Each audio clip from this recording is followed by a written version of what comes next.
In the teachings of our people, you must serve and you must act. If you are to say, the word love in its understanding and among common people is feeling of love. But in the Dene, it is that you act. You act on it. And that is the difference, that you must be willing to sacrifice.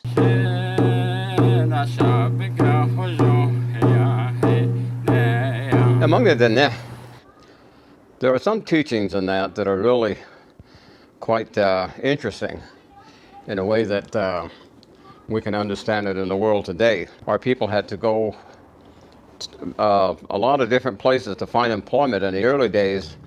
After the 1868, they recognized that there was a need for currency, or to acquire currency. So there were such things as being able to trade your livestock at a trading post, your sheep and your goats, your horses, cattle, and then of course the silversmithing, the type of work, the arts and craft, rug weaving, basket making, pottery, and all these different things that our people could make, they could sell.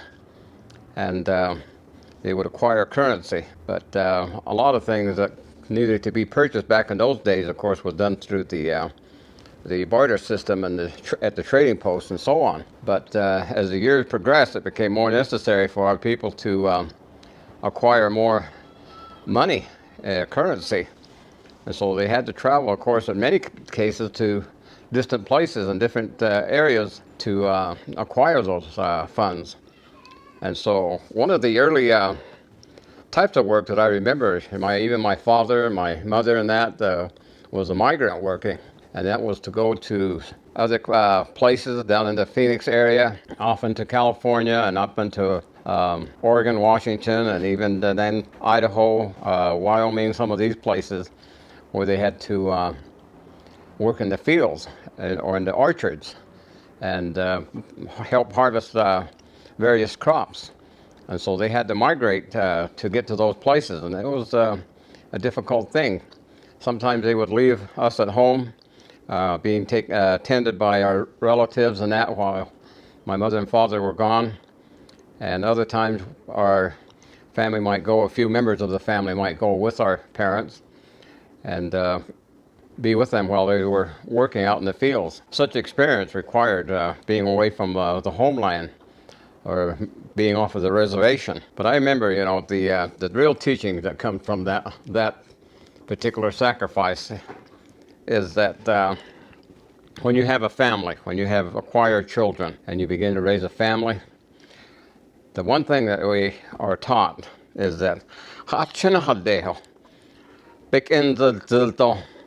which is a very important teaching, that when you have children, that you be fully responsible for their development, for their emotional, mental, spiritual, physical development, and that as a parent you are to protect them and to provide for them and to preside over them since you have produced them. That is so very important to understand.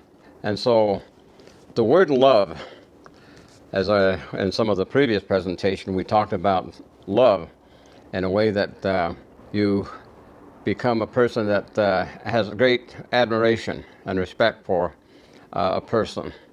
So I glory in your existence. A yunin is how you would explain that word. But the word love, in trying to understand it in the English way, is so much to do with feelings, the feeling of love. But the feeling of love and the feelings in that can be deceived in so many ways. And so in the teachings of our people, is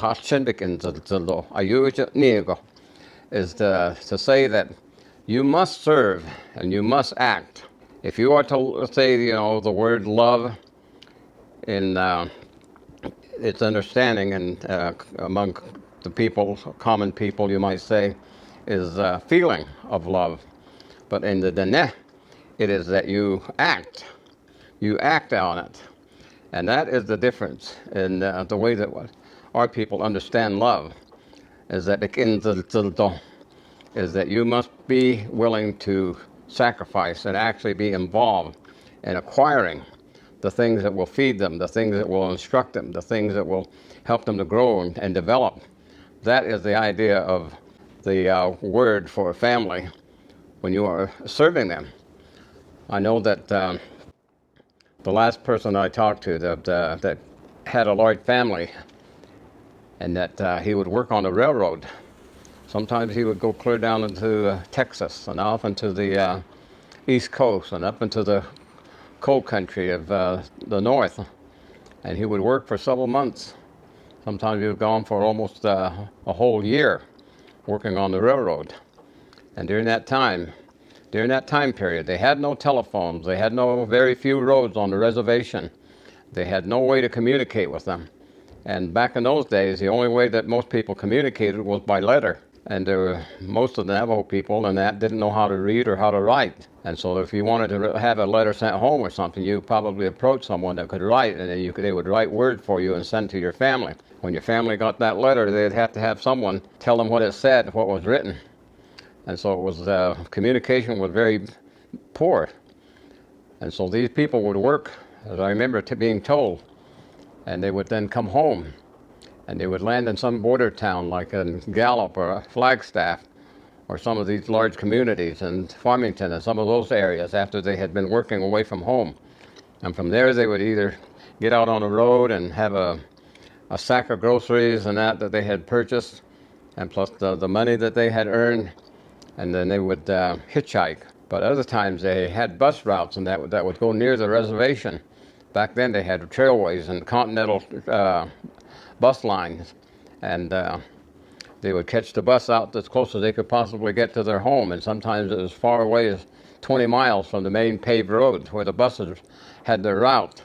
And then from there they would walk, and it would take them maybe almost 2 days to get home.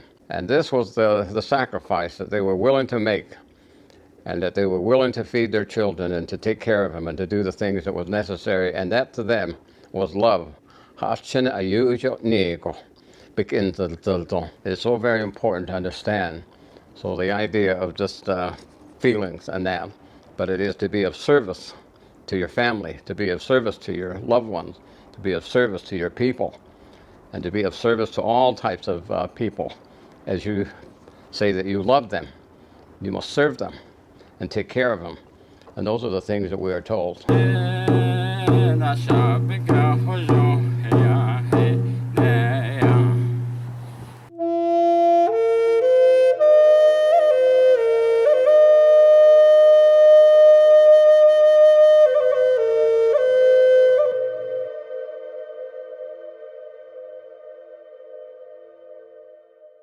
Hey, thanks for watching our videos. If you like what you see, don't forget to subscribe and hit that notification bell so you never miss one of our uploads. Also, head over to our website, NavajoTraditionalTeachings.com. Sign up for our email list. Okay.